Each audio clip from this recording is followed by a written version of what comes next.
Thank you. Sorry for that. Okay. So good morning and good afternoon. I am going to start out by talking about the motivation behind this consultation and these webinars. Several of us as colleagues in IDRC and IDS and Oxfam in the UK were interested to take advantage of the momentum generated by the high-level panel as an opportunity for many of us working on the care economy to collaborate on a joint statement. We wanted to have a joint statement about the efforts to increase the recognition and understanding of the value of care work as a contribution to development and the economy, and also to understand more what is working on strategies to increase investment in the services and infrastructure and equipment that reduce the intensity and difficulty of care work, and also what works in terms of shifting perceptions and norms and attitudes about gender roles on care in order to redistribute responsibility for care work.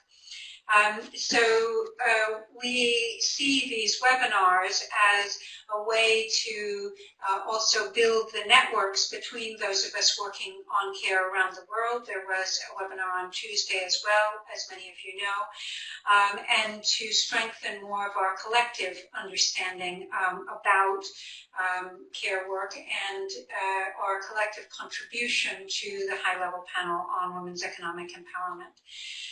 We have reached out to many people, many different institutions and actors and women's organizations to contribute their experiences about working on care and discussing the processes of change. We've distributed a position paper and asked for comments, and we have requested and then received a couple of dozen examples of projects and initiatives about care in various different contexts. The colleagues from the Institute of Development Studies are compiling these responses and the comments here in this webinar to develop a paper that will be submitted to the high-level panel through Winnie Byanyima later this month. She's the Executive Director of Oxfam International, and she's on the panel. There's a subgroup on care that is being formed. So we would encourage those of you that are new to this process to contribute your perspectives as well as your questions. We don't all just need questions about the presentations today, but also your perspectives, because all of our voices are important, your voices as well. So in this first question, first section of this webinar, we're going to ask about the key issues, how the disproportionate responsibility for care work affects the process of women's economic empowerment, how much progress has been made so far, why it's been challenging. And again, please, as you're listening, you can ask questions in the chat box, and you can also add your responses and views in the discussion board. I'm going to introduce all three speakers right at the moment and then hand it over to the first speaker. We will have 5 minutes for burning questions at the end of this first question. And then we will also have a longer period of time after all of the presentations and questions at the end of the webinar to really have a discussion. So the first speaker will be Jenny Klugman, who's the lead researcher on the UN Secretary General's high-level panel on women's economic empowerment. She's a fellow at Harvard University Kennedy School and a research professor at George Washington University. And she's the lead author of 3 global human development reports.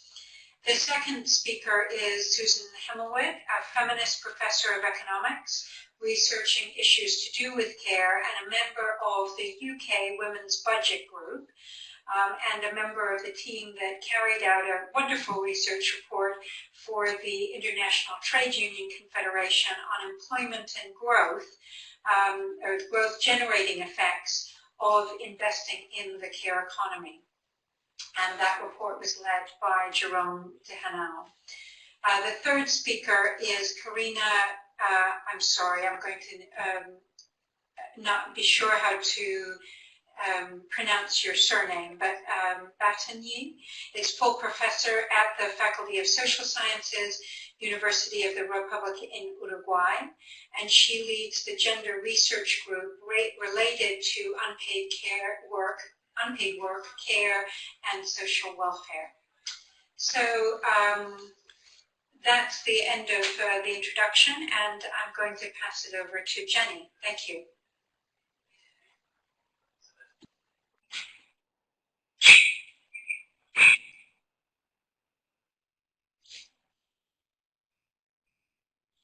Thank you so much, Thalia, and it's great to be here this morning and to see so much representation from around the world. I have about 4 minutes now to give you a bit of an overview about the work of the high-level panel broadly, so that you can put what we're talking about today into context of the broader agenda and mandate of the panel, and then to highlight how we're approaching the work, and in particular the focus on care, which is a central part indeed of what the panel is doing. The panel was established, as you might know, earlier this year. It met for the first time in March in New York. The panel itself comprises 20 members representing governments, the corporate sector, as well as civil society and a number of multilateral agencies from around the world. They've indicated areas of focus to be able to accelerate momentum in the expansion of women's economic opportunities associated with the Sustainable Development Goals. And if you look at the slide, which is up on the screen now, you can see the areas of focus which have been chosen. And so rather than cover the entire waterfront, given the proliferation of really quite excellent reports which have been done in the past several years, including by the ILO, work by the World Bank, work by a number of other organizations, what we wanted to do was to focus on what we see as being kind of some of the key constraints where the panel itself can move the agenda forward. And so in terms of the enabling factors, you can see that we've identified 3. One is around the elimination of legal barriers. Another is around financial and digital inclusion. But then very much centrally, the investment in care work. And of course, that's what the conversation's about today.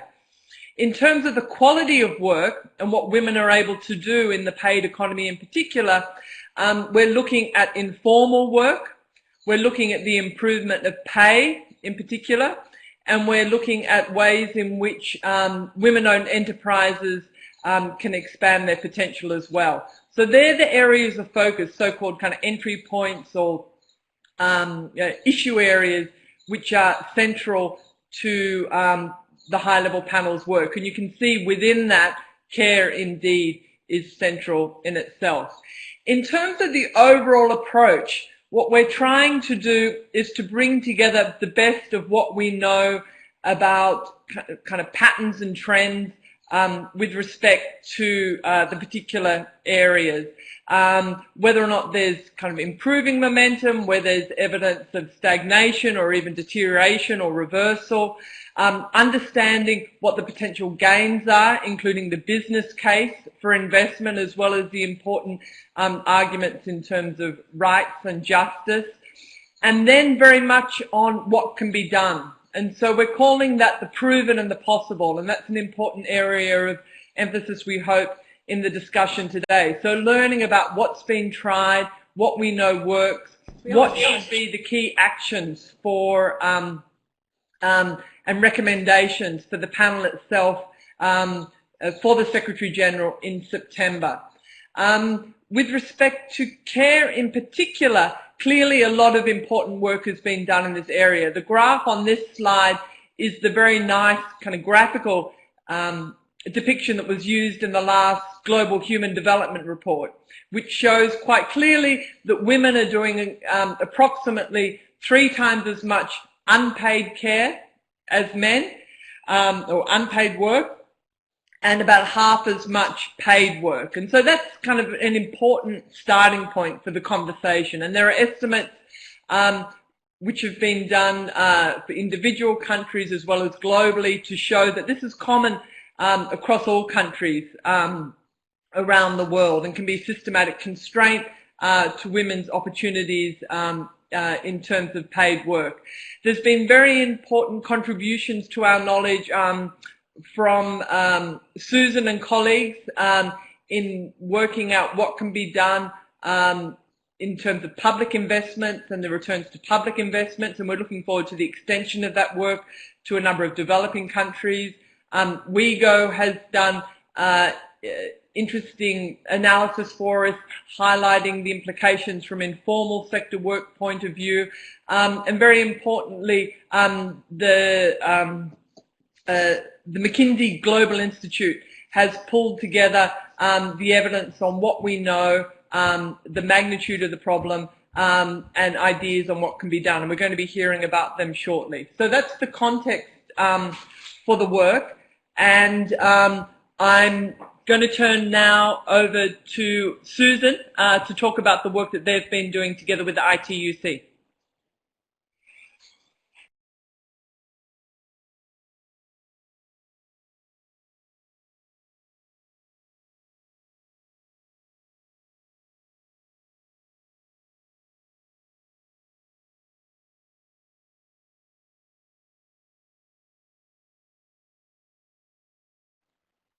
Hi, Susan. I'm sorry to interrupt you. Please go ahead and reconnect your mic at the top of the screen. Click on that button. Thank you. Hello, can you hear me now? Can you hear me? Yes, we can. Yes.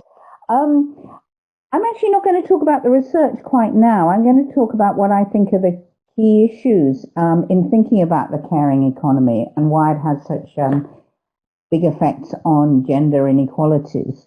And I think the primary problem is that we do not recognize that people being well cared for is actually as much of a contribution to society as the production of goods, and it's as vital to our standard of living and well-being as our material consumption. And it's that lack of recognition that has led to a lot of problems. Those who do the caring are often unpaid. Where they are paid, they're often badly paid. And of course, in a market society, what is paid is what is recognized, and it's largely valued by that power.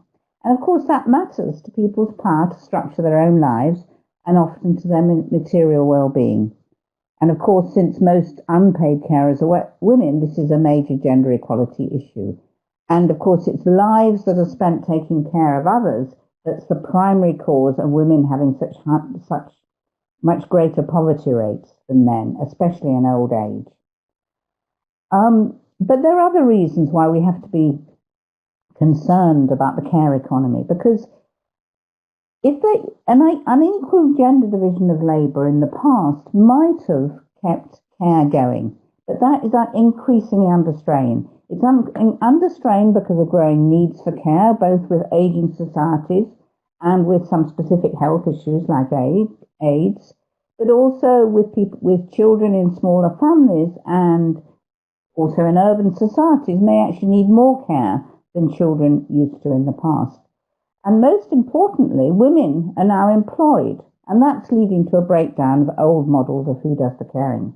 So in some cases, care needs are not being met, or they're being met much less well. And in other cases, other unpaid care work step in, and that increases their isolation and poverty.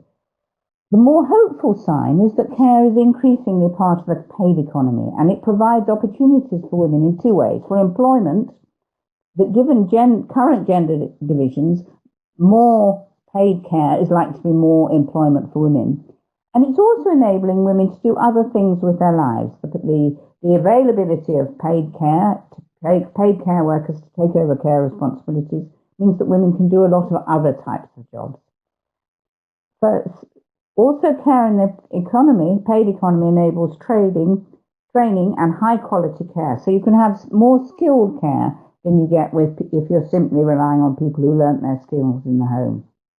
But very few women who are unpaid carers can afford to pay for good quality care replacement.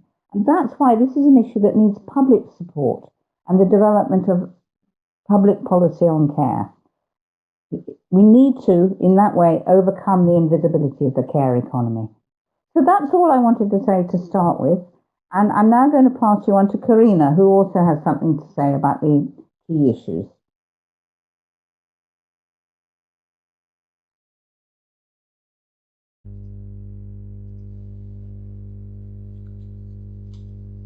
Yeah, hello, good morning to everyone. First of all, let me thanks for the invitation and also say that I am not an English-speaking woman, so sorry for the mistakes I can make. I will talk 2 minutes about the reality here in Latin America. As you may know, in our countries, social inequality are closely linked to the unequal provision of family and social care, and that forms a kind of vicious circles where we can see that families that have more resources have greater access to quality care, but also they have fewer household members to care for. On the other hand, in contrast, the family with fewer resources to obtain access to market-based care service, but larger care burdens, accumulate disadvantages owing to the heavier burden of domestic family tasks, difficulties in accessing public service, and the need to make use of informal female caregivers. In our region, women spend on average more than twice weekly time than men to care for children and other household members. The consequence of unpaid work for women can be seen in the present, but also we will see it in the future. I can identify 4 consequences of unpaid work for women.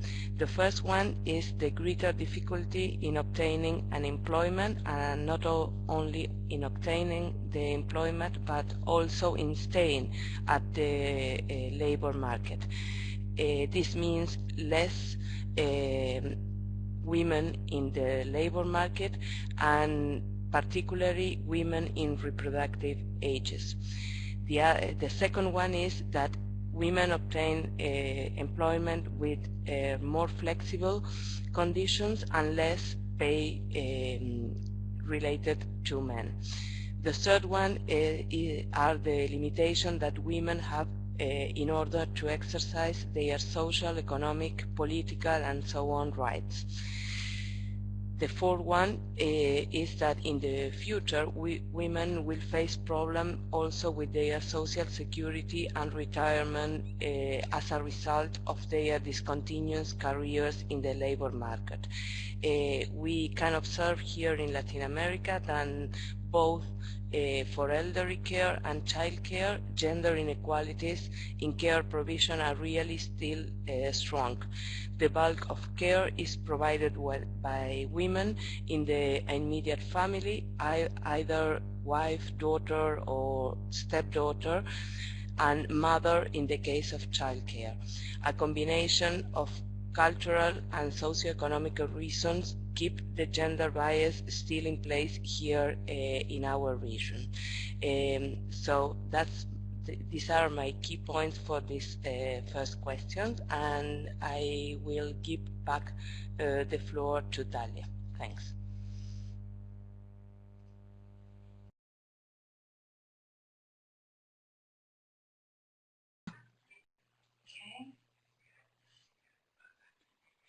Hi, this is Thalia. I'm trying to get my screen back so that you can see me. There we go.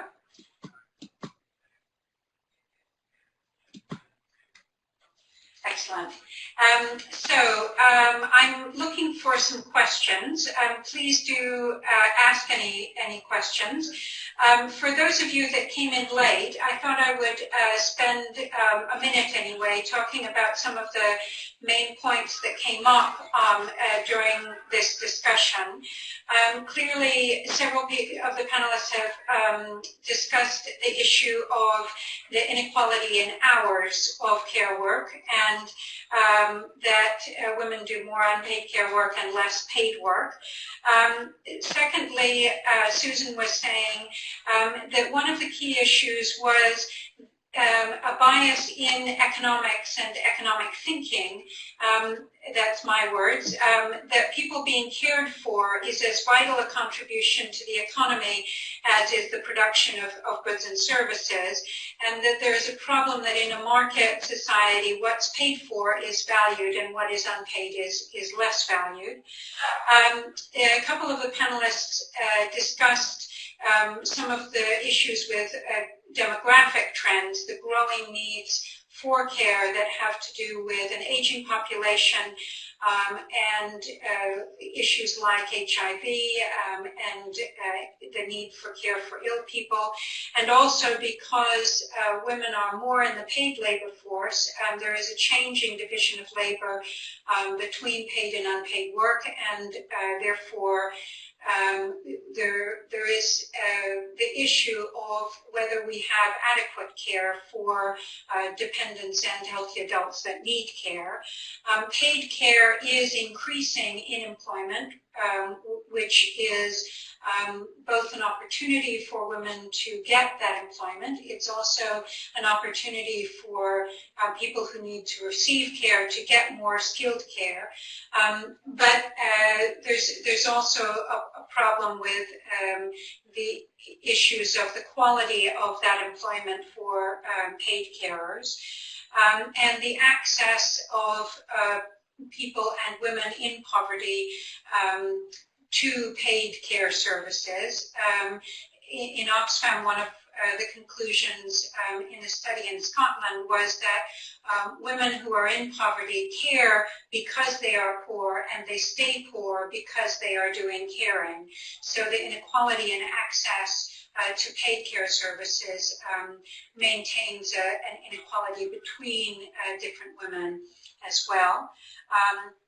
There's also a class difference, especially in developing countries, about the underinvestment in poor and isolated communities in public services, water, electricity, equipment for food processing and laundry, childcare, healthcare, etc., which means that poor women end up doing more care hours than better off women. We've also heard about the barrier in terms of the inequality of care work, the barrier to not only obtaining but maintaining quality employment, especially during reproductive age years, and the barriers that unpaid care work represents in terms of women exercising social, political, and economic rights.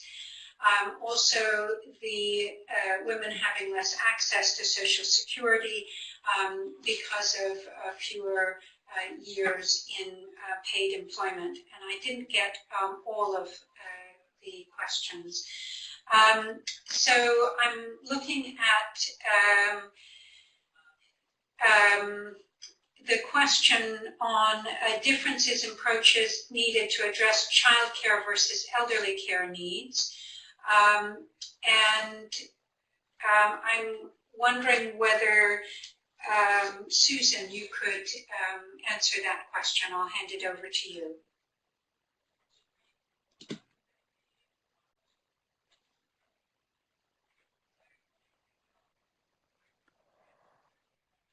Yes, there are quite some differences. It's in a number of different ways.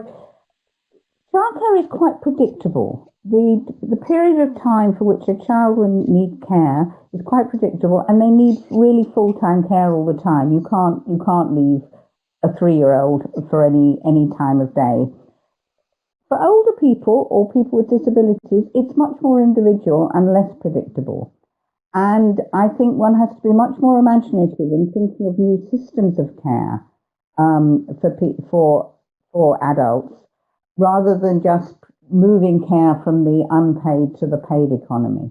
You also need you need different types of employment regulations to cope with the difficulties of people who want to combine employment with caring. For childcare, it's a bit more straightforward. People need a period of parental leave after a child's birth, and then might want to work part-time for a period. But again, particularly with older people, it may be really unpredictable. An older person may need a little bit of care, and then suddenly the amount of care may increase greatly, or may cease altogether, unfortunately, if that person dies. And so we need quite different types of structures in terms of employment regulations, in terms of provision by public services in the two cases.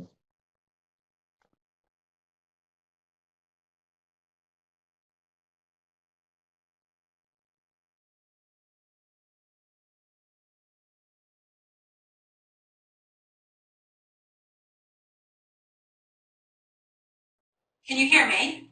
Yes. We won't be able to get to all of these wonderful questions during this time period, but they will be picked up during the later questions and also at the end of the webinar. I wanted to ask Karina about either of these questions, if you want to answer them.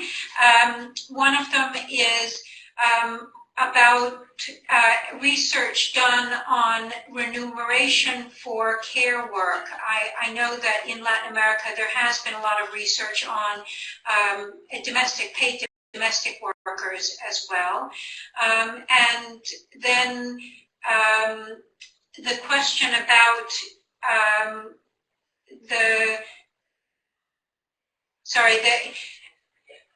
which investments in infrastructure best address the access to quality and affordable care. So either one of those, and then we will continue.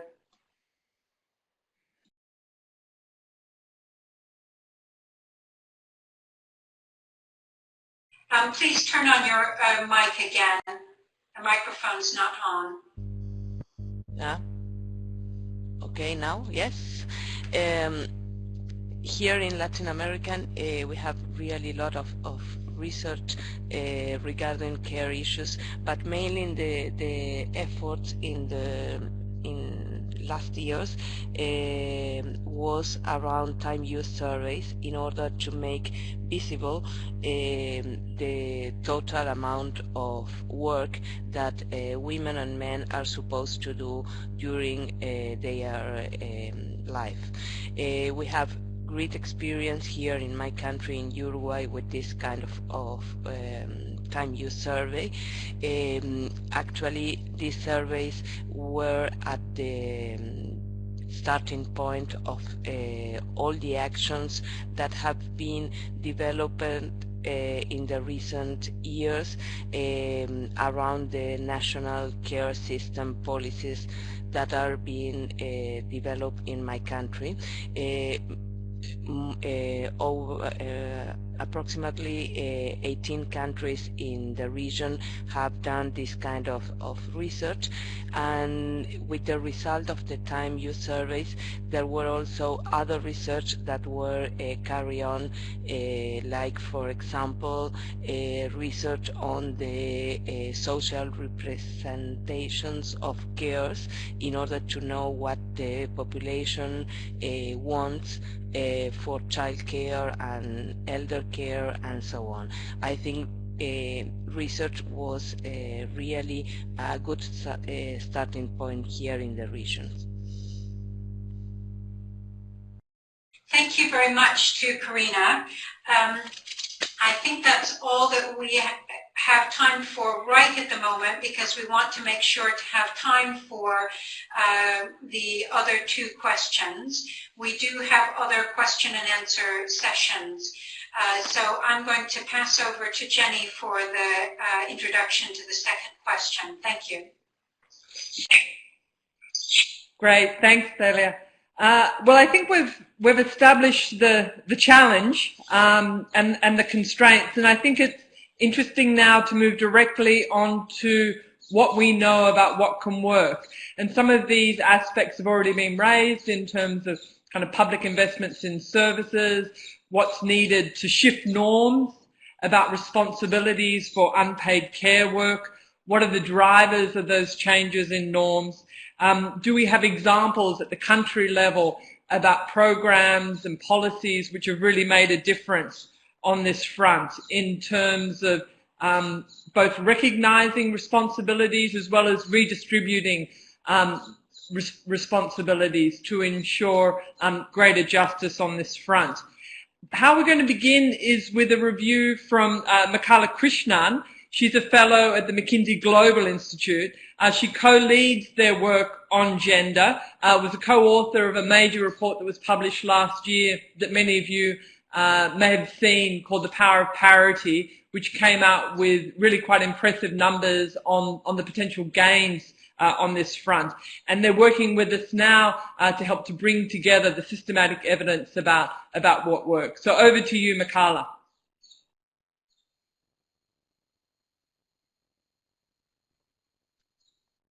Great. Thanks so much, Jenny. Great to be here, and this has already been an extremely illuminating discussion for me, so looking forward to sharing our thoughts and getting any feedback and comments from this group and learning more as we go on through this session. So I'd like to structure the next 8 minutes or so that I have in 3 different parts. Firstly, I'd like to spend a little bit of time dimensionalizing unpaid care work. We've talked a little bit about some of these numbers, but I thought it would be helpful for us to have sort of an aligned definition or make clear our way of thinking about this issue. The second thing I'd like to talk about is a framework that we've started to develop to think about barriers and obstacles to addressing the issue of inequality in unpaid work, as well as the issue of time poverty for women.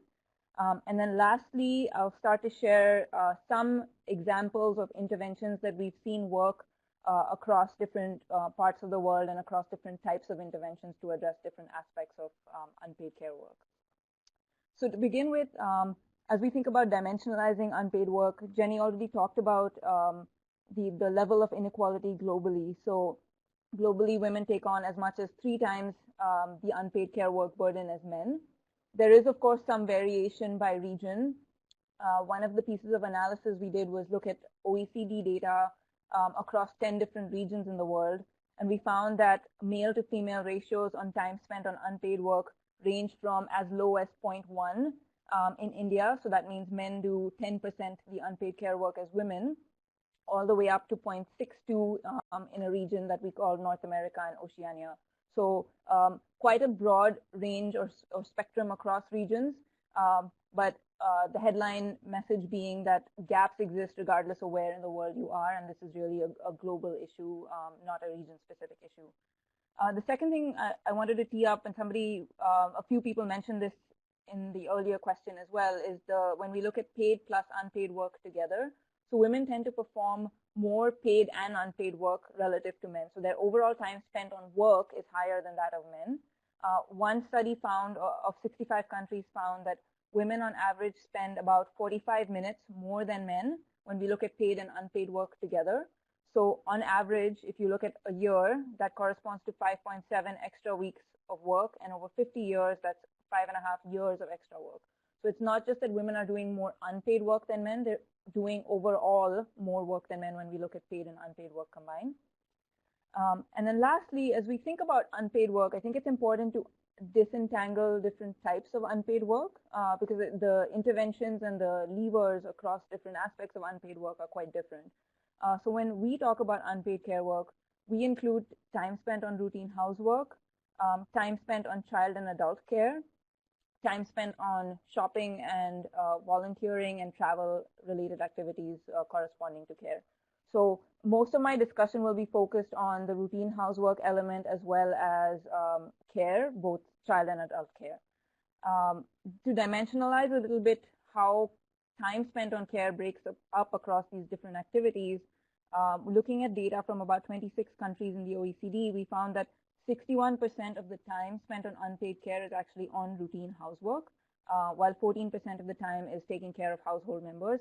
Now, of course, there's questions on how to think about these numbers, because you can have time that is primary activities versus secondary activities. So a lot of women spending time, say, on cooking while watching their children at the same time.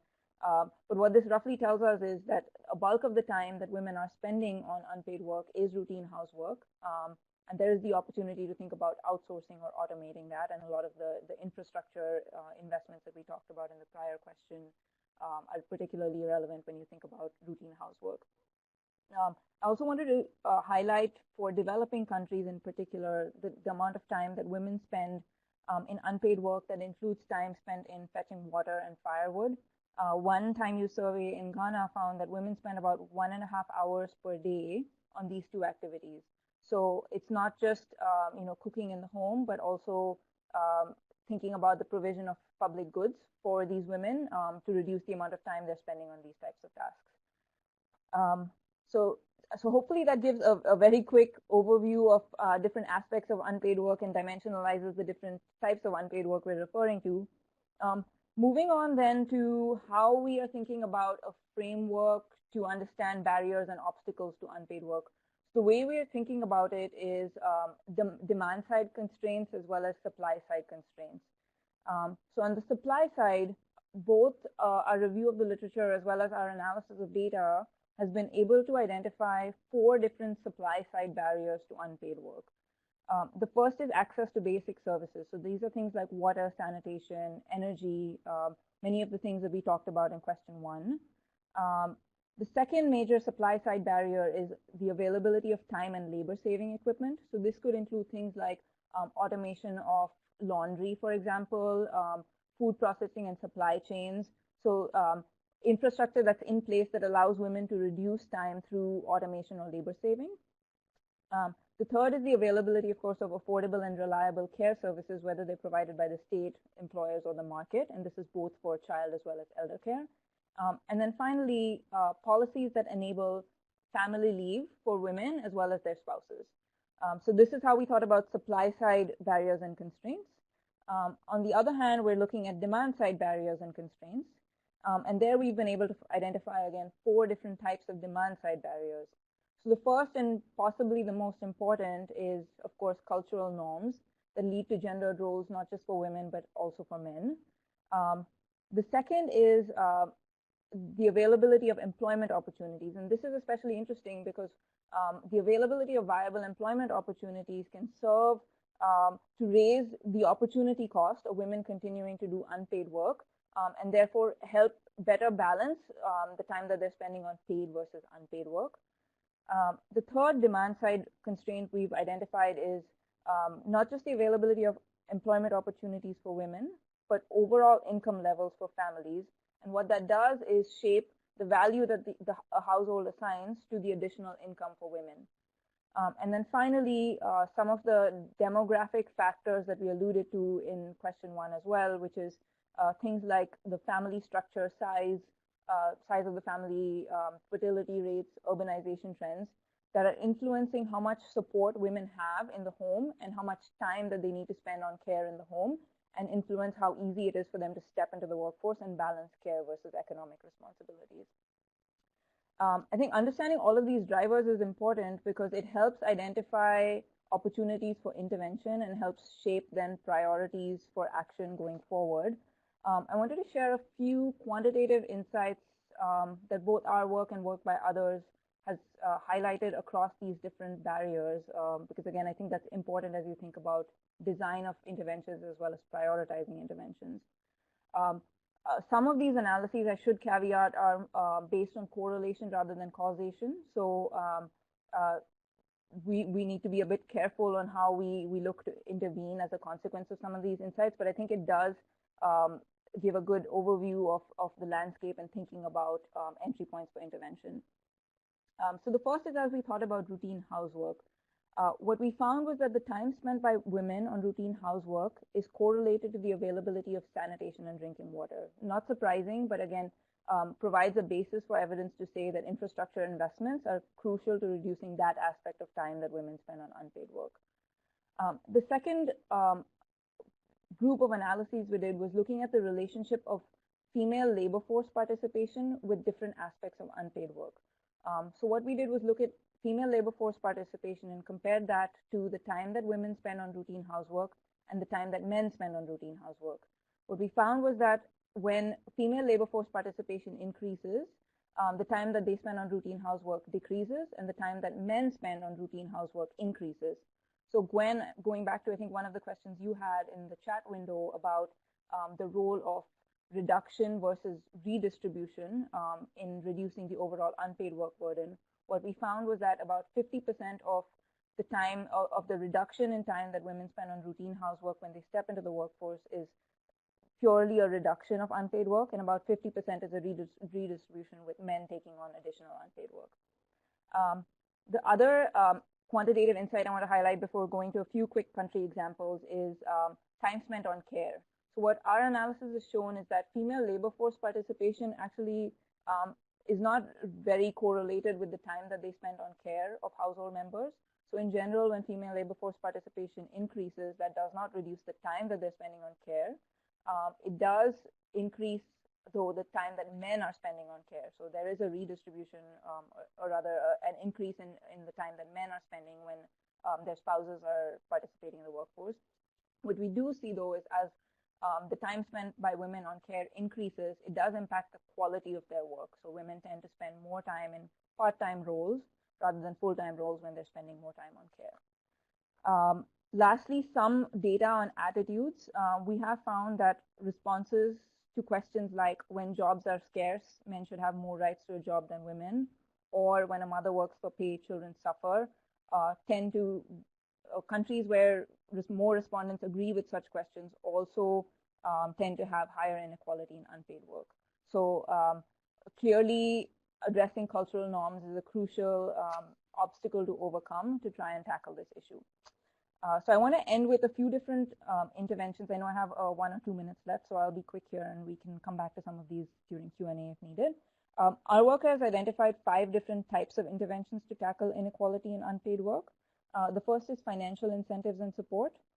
This is things like voucher programs, cash benefit programs for new mothers, for example, as well as things like tax policies, so secondary earner benefits that can incentivize or disincentivize women from entering the workforce. I should caveat, though, with some of these programs, with many of these interventions, a lot of the detail is in the how of the intervention. So, for example, many researchers have argued that cash benefits to women can, for example, continue to propagate the idea of the feminization of care. So it's important to think about interventions or implementation carefully. The second bucket of interventions is around technology and infrastructure, and this ranges from infrastructure investments on water, sanitation, etc., as well as infrastructure investments on child and elderly care. And we've seen a variety of examples in Africa, in India, in, of course, Scandinavian countries around care that have been quite effective. The third major group of interventions is around advocacy and shaping attitudes. This can range from things like community dialogues, mass media campaigns to change gender roles. So an example of quite an interesting campaign in India was one by Procter & Gamble, which was an advertising campaign encouraging men and women to share the load on laundry. This is also, I think, important when the private sector thinks about its role, because I think a lot of companies have initiatives in place that encourage, say, family leave policies, but adoption rates are very low. And I think it's very important to think about how companies, senior management in companies, role models adoption of some of these interventions and thinks about role modeling to help change attitudes and norms. The fourth bucket of interventions we've identified is around creation of economic opportunities. And I would think about this in 2 different ways. As Susan was describing actually in question 1, I think there's the creation of economic opportunities for women in the care sector and helping them actually play a more formal role in the care sector. But there's also creating an enabling environment where women are allowed to step into the workforce as a consequence of having a better care economy. So we've seen examples, for instance, now of many private sector companies introducing maternity leave, paternity leave programs. We've also seen examples, for instance, in Costa Rica around community homes, where women are playing caregiver roles within their communities. And then lastly, there's obviously the role of laws, policies, and regulations. And this can range from everything from laws on paid family leave to laws that protect pregnant women and new mothers. I will wrap up here just to say that as we looked at interventions, I think there is certainly more work to be done to understand the effectiveness and prove the evidence base around these interventions, and I think get more specific around what is crucial in the implementation and the details of these interventions to ensure they're successful. With that, let me hand over to Susan. Thank you.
Okay,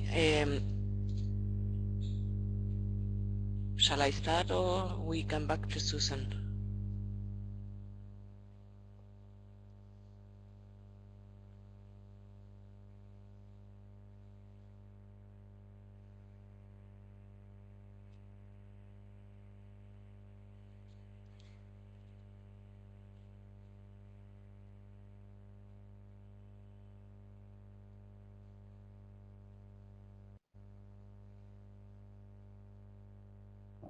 Can you now hear me?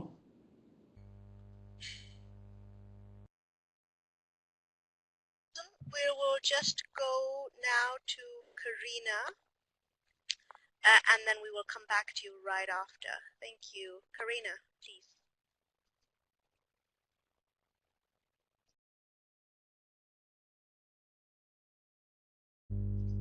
Yeah, okay, here I am. Okay, question 2 was related to what works regarding care and unpaid issues. Let me start saying that Latin American, as you may know, present a great heterogeneity in the social organization of care, depending on the form of families, the dynamic of families, the labor market, and the very different economic structure, as well as the existence of a state with different strengths and tradition. The common issue that we can find here in Latin America is that care remains a function primarily of families, and that is to say women within families. It is still a matter that is considered private. We still think on care as a private issue in almost all of the countries of the region.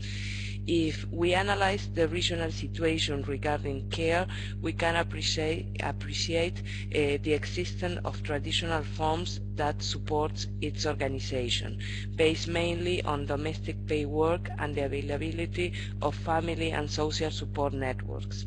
The explicit concern about care issues on public agendas of the governments in Latin America is really very recent, and it assumes heterogeneous between countries.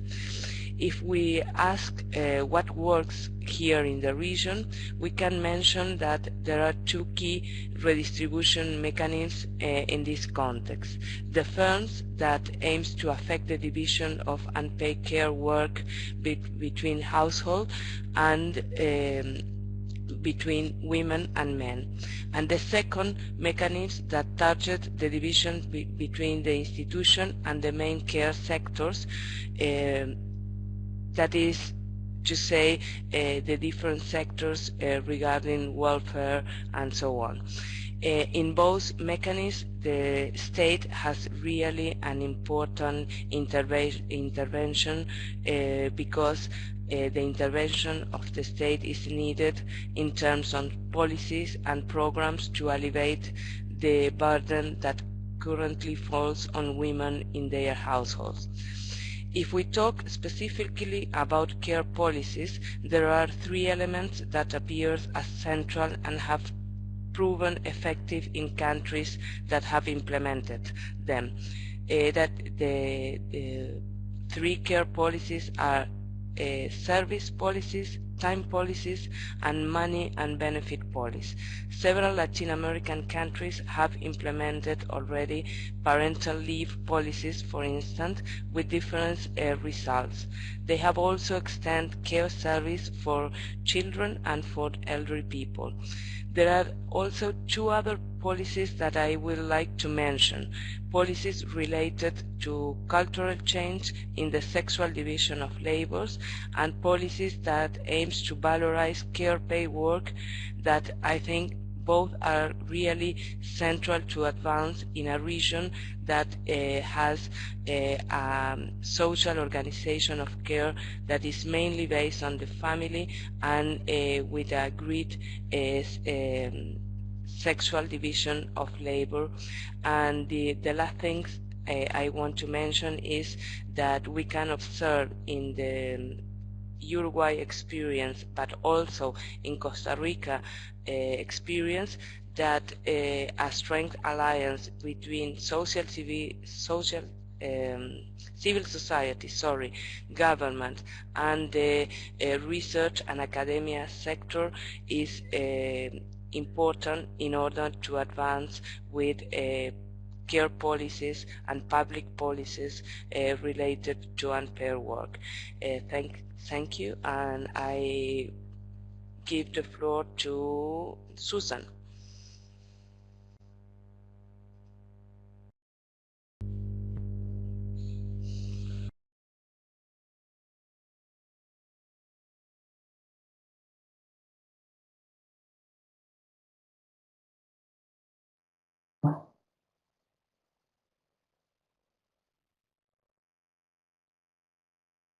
Is the microphone on now? All right, what I'm going to talk about now is an international comparative study that I was involved in along with other members of the Women's Budget Group. And it was led by Jerome de Emmy here, contributing on the chat, and will tell me if I get anything wrong, but also I'm sure we'll have things to add.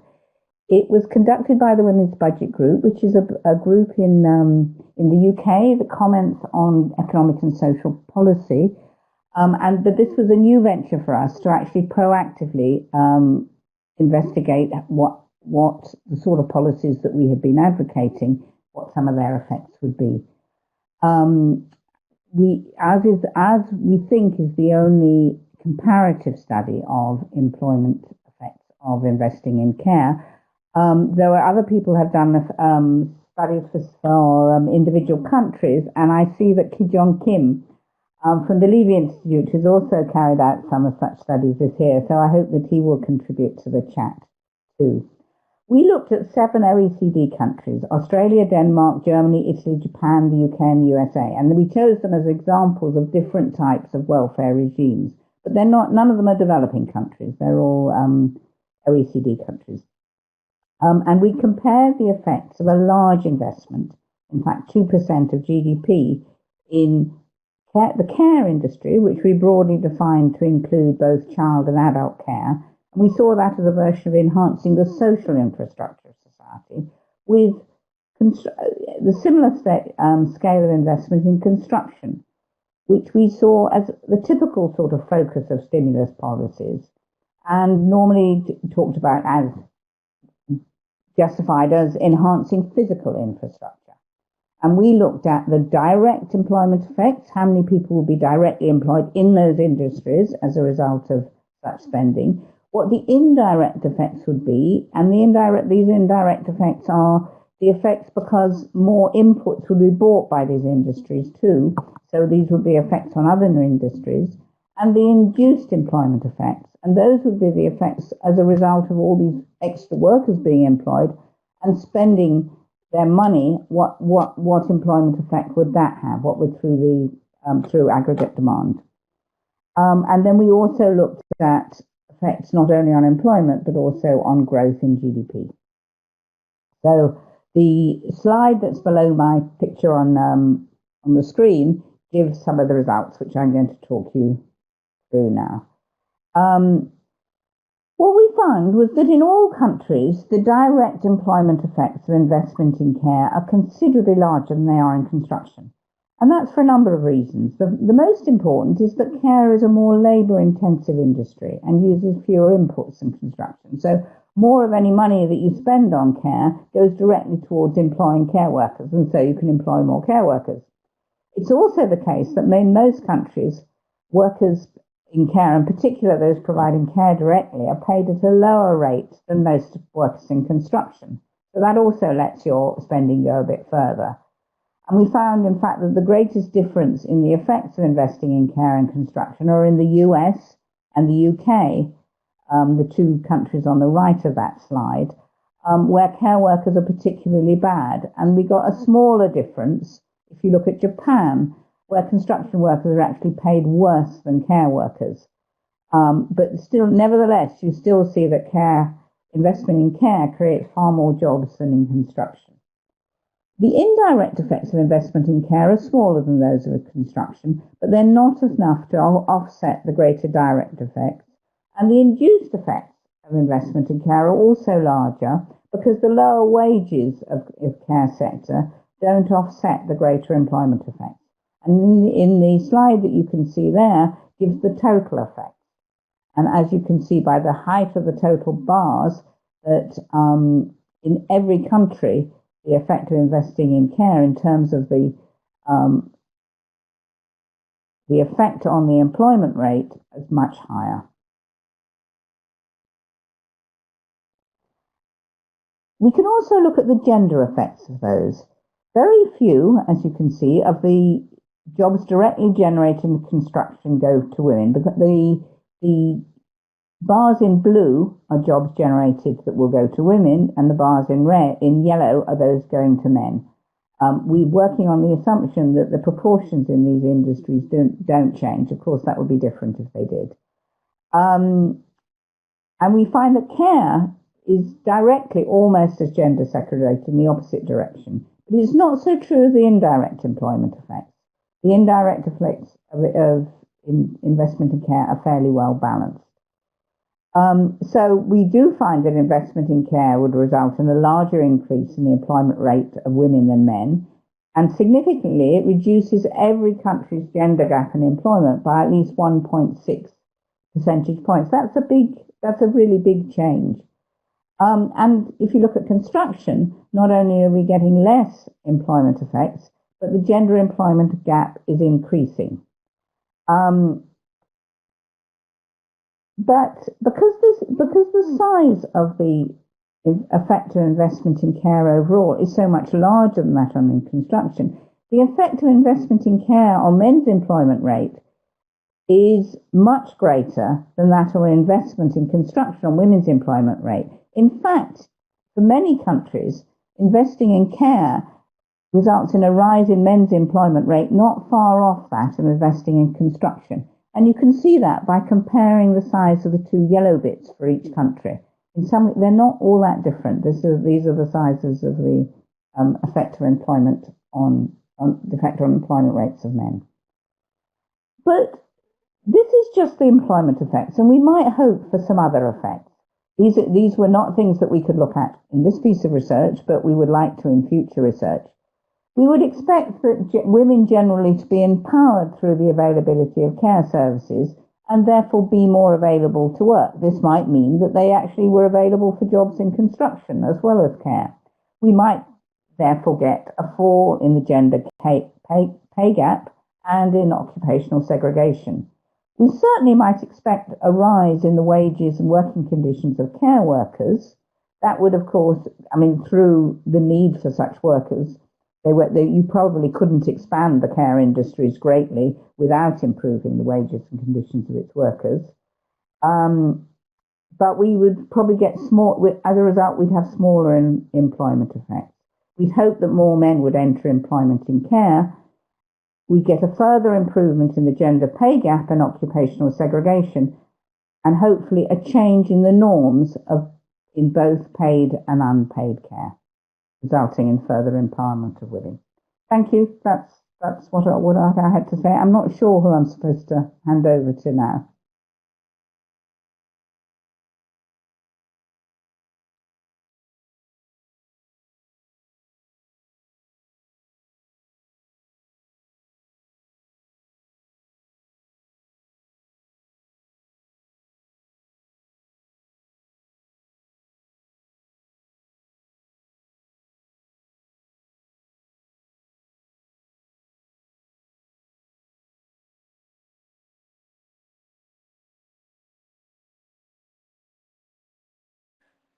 Jenny, sorry to interrupt you. Can you please go ahead and reconnect the screen?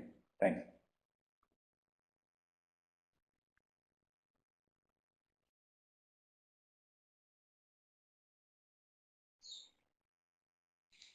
Sorry about that. What I wanted to do now in the few minutes we have before we turn to the forward-looking agenda is to summarize some of the key questions that have come forth from the very rich discussion that we see on the discussion board. And thanks to all of you who have been contributing questions, insights, as well as sharing links and mentioning existing and upcoming research, which is all, I think, very important for the work of the panel. What I wanted to do now is just highlight a couple of the questions, turning back to the expertise that we have here. Among the questions that have been raised, it would be interesting to hear about the relationships between primary and secondary care and how that links to paid work, which was one of the questions that was directed in particular at Michaela. We also had questions around what works in terms of changing norms and the role of fathers, a series of points around rural-urban differences and what we know about what might work in different contexts, different parts of the country, as well as in different country settings. And then Gwen highlighted an important issue around potential win-wins, in particular the potential links between, for example, investments in early childhood development and the implications of that for care. So we won't have time to deal with, I think, the richness of the agenda in its entirety, but what I did want to do was just to turn back in particular to Michaela and Karina to be able to add some additional insights here.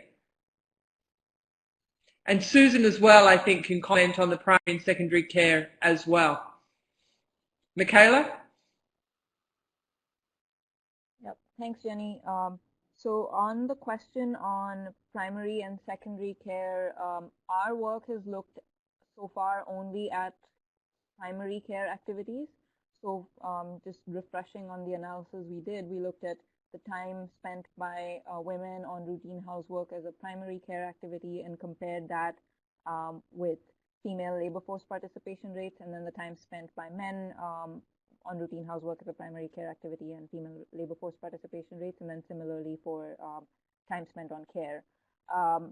I think, Athalia, your question is very interesting and one that I would say we need to look at as part of future research. We haven't looked at the idea of care as a secondary activity, but it is true from everything that we have seen as well, including Oxfam's own research, that reducing time in routine housework may not necessarily free up time for women in paid work, and may just result in increased time spent by women in other aspects of unpaid work. And I would say this is a little bit in line with our own findings on time spent in care by women. We do find that when women spend more time on care work, they tend to be more in part-time roles and not working the same amount of full-time hours as men. So there really does seem to be this tension between time in care and then time in paid work, or time in, I should say, not unpaid care as a whole, but time in child care and elder care, and time in paid work. So definitely that time does impact the quality of jobs that women undertake. Let me maybe hand over to Susan and Karina if they have anything to add to this question.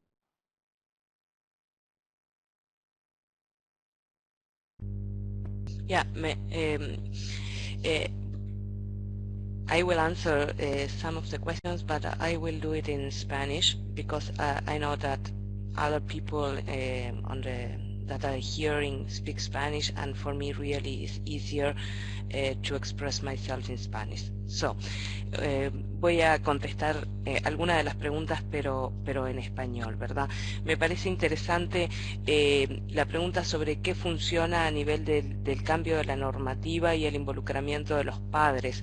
Hay algunas experiencias aquí en la región que ponen el énfasis en lo que nombraba en mi intervención en la pregunta 2 sobre las políticas de transformación cultural. Yo creo que realmente allí tenemos un eje central de trabajo en todas las regiones, porque en muchos casos se pone exclusivamente el énfasis en las políticas de tiempo, de servicios y de dinero, y nos olvidamos de este aspecto cultural.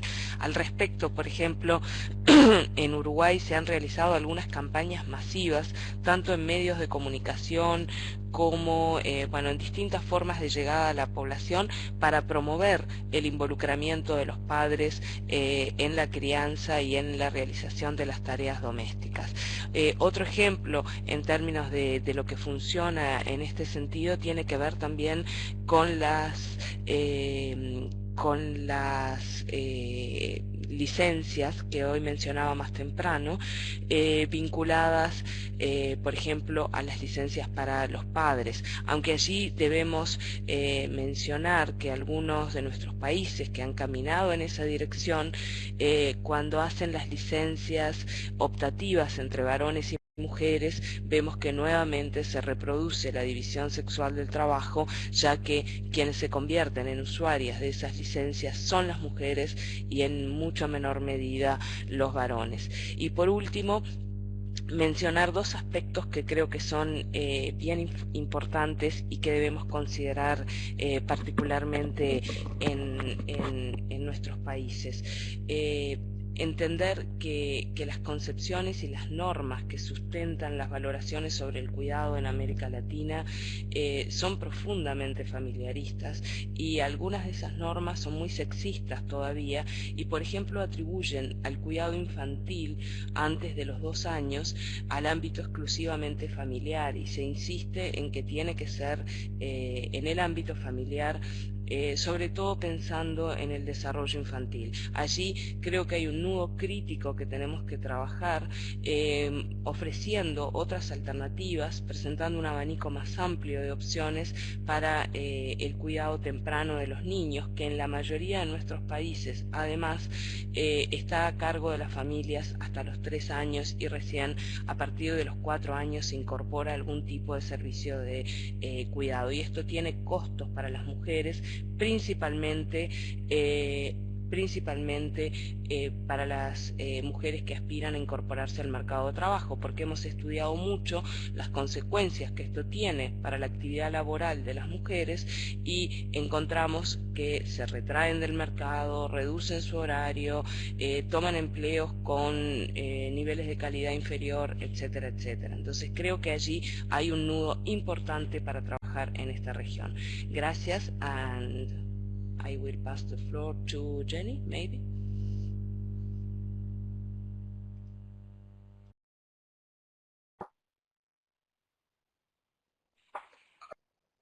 Over to Susan, and then we'll wrap up this section and up in. Nice. I wanted to agree with a lot that Karina has just said. Can you hear me? Do I need to put the microphone on? You can hear me now? Yes. But I think one of the most important things is actually to target changing norms, policies to try and change norms on men. I think that we've had a huge change in the ideas and attitudes of women in many countries, but not of men. And there are some policies that we should look for policies that would incentivize men to get more involved in care. These also may have good effects on women, since women are already involved in care. And in particular, I'm thinking of well-paid parental leave policies. I know those are not on the cards in some countries, but in those where they are, I think that those would be a good policies that make them individual rights for men just as much as for women. I just want to say something quickly about primary and secondary tasks that are collected in unpaid in studies of time use. Care often gets forgotten about if it's being done at the same time as something else. And therefore, the studies that show that people spend a lot of time on domestic work, maybe really covering up the fact that the reason that they are at home at all and not in the workforce is because of an activity that's not being counted, i.e. care. And therefore, we have to be very careful about associating the tasks that are being done with their effect on labour market participation. One needs a much more nuanced unpicking of what's going on. Even counting secondary activities may not actually capture that properly.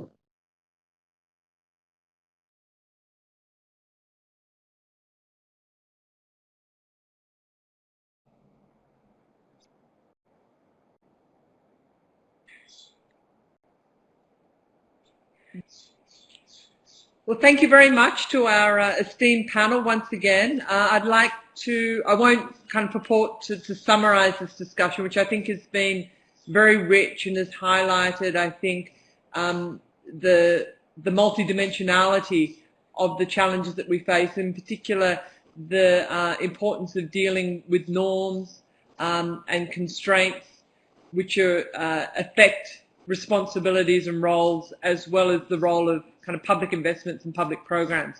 Let me turn now to Gwen Hines. It's great to have Gwen involved.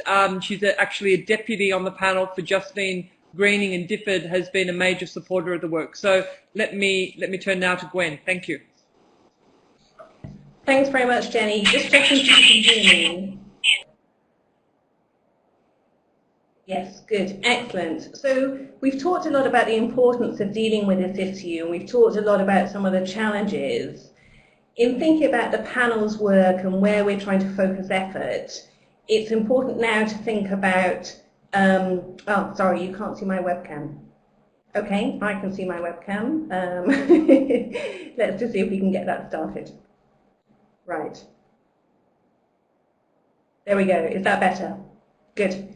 Okay, so now we want to think about what are the priorities for action, and there's been some discussion about this already. We've talked a little bit about government policies, but let's broaden that to think about what civil society, what business, what governments can do, what donor agencies can do. And it'd be really good to get some examples. So I'm going to hand over first to Karina and Susan to give a very short intervention on this. And then we're going to move after this session onto the wider questions and answers. So do keep those questions and comments coming on the discussion board, because that's really helpful. But let me hand at this point over to Karina. Thank you.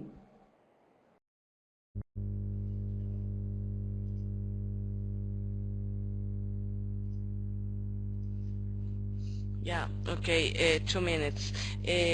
What I would like to say is that the purpose of the care system is not only to generate a public policy towards dependency, but also to encourage the cultural change. And that's the key point, the change of the sexual division of labor in the framework of current models which are family-based towards co-responsibility models. What can we do? I think that we we can expand the coverage and supply of care by developing new care services, and the state has a central role to play in the organization of this for the care either for children, elder people, and persons with disabilities. We can adapt the supply of services to the need of workers of both sexes, men and women, with family responsibility. We can also recognize the important contribution that women make in the form of unpaid care provision, giving or corresponding women with social protection, equality, and redistributive policies. I also think that we need, particularly in Latin America, more research in order to have more arguments for developing public policies around care issues. One of the priorities for the region is to really see care as a right, and that means the right to give and the right to receive care, and we need really more argument in order to put care in the public agenda and as a public issue. Thank you. And I pass to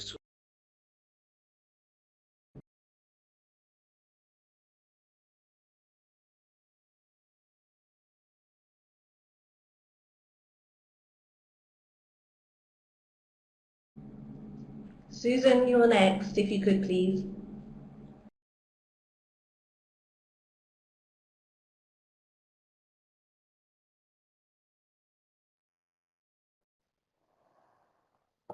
I think the priorities are to recognise and to value care in whatever way we can. We need to make sure that care needs are met, that the quality supplied is high, that paid care workers are treated well, and the amount of unpaid work care that individuals give is not too much and more equally shared, especially with men.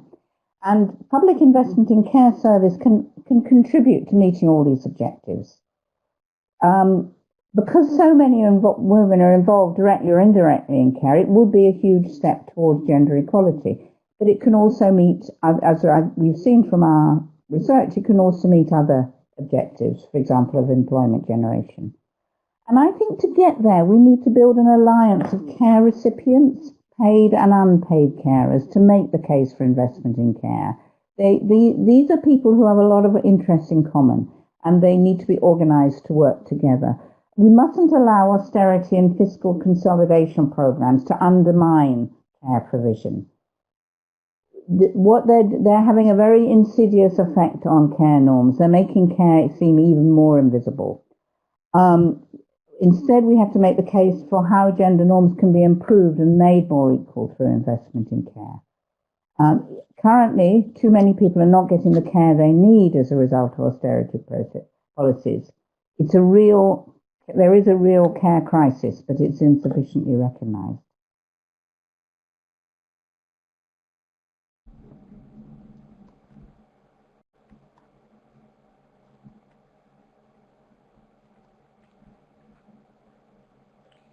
Thank you very much, Susan. So I'm assuming people can hear me and see me. At this point, it's useful to try and draw these issues together and pick out some of the good questions and comments that we're getting on the discussion board. So excuse me while I look left as well as straight ahead in trying to put all these together.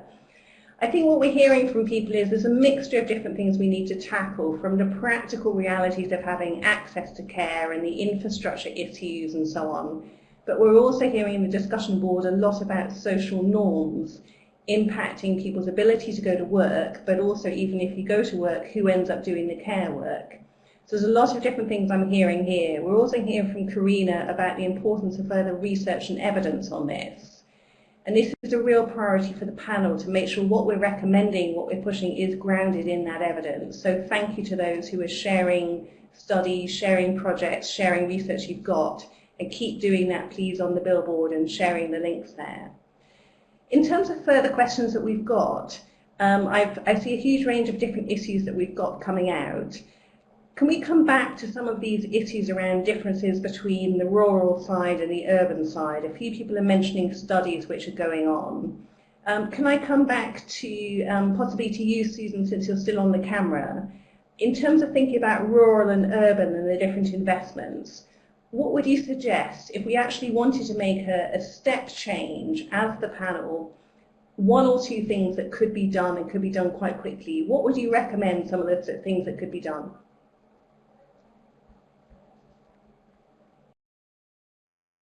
Who does? It's not really my area.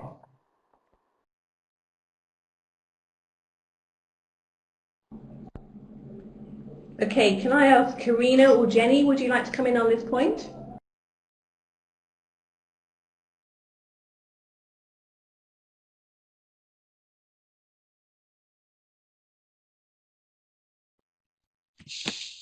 I'm happy to come in the sense.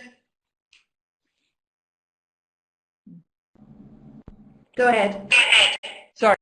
I mean, I think clearly the constraints on women's time vary enormously between rural and urban areas, particularly in developing countries. So the responsibilities in terms of energy, water, and just kind of basic household provision are very different. We also tend to see quite different patterns in terms of fertility. So, for example, in Ethiopia, where I worked for many years, the rural fertility rate was, I think, around 6 or 7 in rural parts of the country compared to below 2 in Addis at that time. So they're very different kind of circumstances, if you like. There's also variabilities in terms of capacity, I think, of public authorities. The role of the private sector and the corporate sector is going to vary. It's going to be much more significant normally in urban areas as an employer. So I think it's important for us to be thinking about a differentiated approach and not leaving out the important constraints, in particular being faced by rural women, as we think about the priorities for the panel. So I'm glad that it came up as one of the important aspects today. Over. Thanks very much. Can I ask Karina to think about the different priorities and incentives between encouraging men to take on unpaid work versus really re-evaluating and making sure people take recognition of specialized care work and remunerate that better? Sí, sorry, I will answer in Spanish. Sobre el punto anterior de lo urbano y lo rural, creo que es un punto importante a considerar aquí en la región. Los estudios que hay muestran la división, la división sexual del trabajo, además más profunda que hay en el medio rural, y son medios que tienen mayor carencia de servicios, inexistencia en muchos casos de servicios públicos, tanto para el cuidado de los niños, pero especialmente para el cuidado de los adultos mayores, y las pocas políticas que podemos observar a nivel de la región y claramente aquí en Uruguay están principalmente destinadas a la población urbana. Además, en términos de lo que mencioné antes, de la agenda de investigación necesaria para el futuro, quizás el medio rural es un medio que debe ser priorizado, porque buena parte de la información que tenemos es sobre los sectores urbanos en nuestra región. Sobre la segunda pregunta vinculada al involucramiento de los varones, creo que también es un tema pendiente en la agenda a nivel regional. Se empiezan a observar algunos cambios, pero por ejemplo, si comparamos las tendencias o los datos de las últimas encuestas de uso del tiempo, no podemos hablar de que haya un cambio significativo en el involucramiento de los varones en la crianza de sus hijos. No se observa una dedicación mayor al tiempo de cuidado de los hijos por parte de los varones. Thank you. Thank you very much, Karina. And I'm reading the translation, which is coming up from Alejandra at the same time. It's really seamless, everybody. Thank you very much. So very important to think then about these rural-urban differences. And I'm just also tracking some of the other issues about, particularly in terms of men and boys and their role there, and some interesting studies being presented earlier in the bulletin board about some research going into how do we encourage and incentivize men and boys to do more care work, and what are the different impacts. In thinking through some of the policies and some of the changes that can be made, one that hasn't been raised too much so far is thinking around tax. And I know this is something that gets discussed a lot in the UK, and certainly again, anecdotally, it seems that it's easier for people to do tax changes rather than actually come up with the new investments per se. It seems to be perceived a little bit differently by politicians, by the public agenda. There was an earlier discussion on the board about how do we get these issues onto the public agenda, and I wonder if anyone else in terms of the speakers wants to come in on this issue. How do you get these issues on the public agenda? What are the kind of policies that people seem most interested or least resistant to pursuing? And does tax figure among those? I've got Karina, Jenny and Susan already on the board, and obviously others who've come in the past. Would anyone particularly like to answer that question? Just watching to see if anyone types. Susan, did you want to come in on this? Yes. Are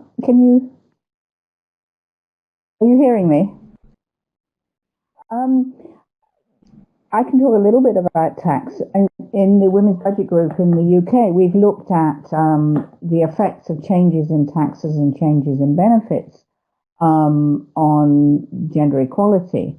And there has been in the UK and in a lot of developed countries, there has been a tendency to replace public services by the giving of money to people in order to purchase services for themselves, often from the private sector. And in particular, we have a childcare policy, which is based on subsidies to private sector, through subsidies to parents to then purchase childcare from private sector providers. And I think there are a lot of problems with that. There are a lot of problems in terms of quality. There are in terms of reaching the people who really need the most help. It's not necessarily the best way of doing it. It's for that reason we looked in our research as to what would be the effect of spending on public sector provision. I also think that it's very important. There is a move at the moment, again, in a number of countries to consider tax as an issue that tax systems need to take less of people's income. And of course, that works very much against the interests of women, especially if you think that one of the ways that those taxes could be spent is on providing good public sector care.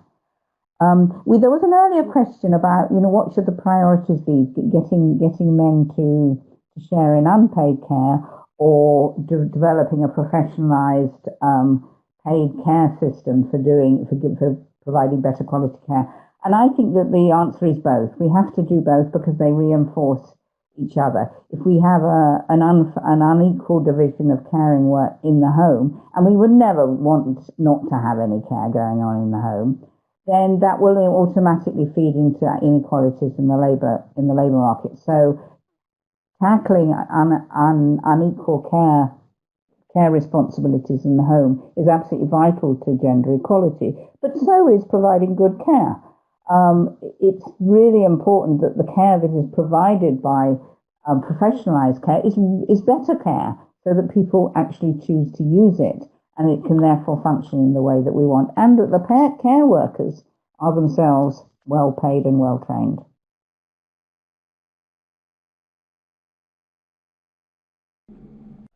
Thanks very much, Susan. And I'm just noticing on the discussion board, Ki-jong is putting on the issue of what was done in South Korea, and also bringing in the issue of women's fertility and demographic change, which obviously is quite an important discussion in a number of countries, including Japan. And that could be a really interesting one to look at that's very live at the moment, of women working, fertility dropping and so on. But also watching people saying, well, did it work as intended? Not as much as one hoped. There's clearly a lot of value coming up in this discussion board. So let me just check. We're coming to the end of this process. Are there any final questions people want to put to participants? Are there any participants who want to come in now before we finish? I haven't got Makala on screen, so Makala, do shout if you want to come in. But otherwise, we'll wrap this up. Any final bits? I'm going to hand over to Jenny at this point. Thank you very much. And just to say thank you to everybody from my side who's participated. As the deputy on the panel, this is a really interesting, really important topic. And all the things that people are saying and suggesting are really valuable, and we will collect all these references and studies. But Jenny, over to you.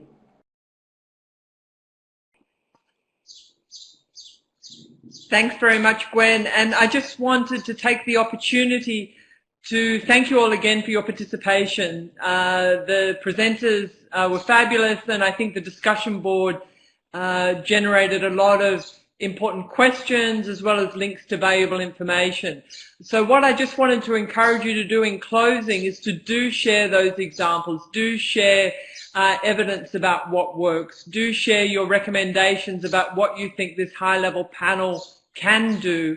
The members of the corporate sector who are members on the panel, the governments, the multilaterals, the civil society members, what should they be doing? What should they be pushing for? What are the priorities? So please let us know. I think we have a good diagnostic in terms of the challenges, and now we really need your advice about what to do. So let me just finally thank Oxfam for motivating us all to be linked up today, and in particular IDRC for doing a great job on the technical side. It ran, I think, very smoothly and has been productive for all of us.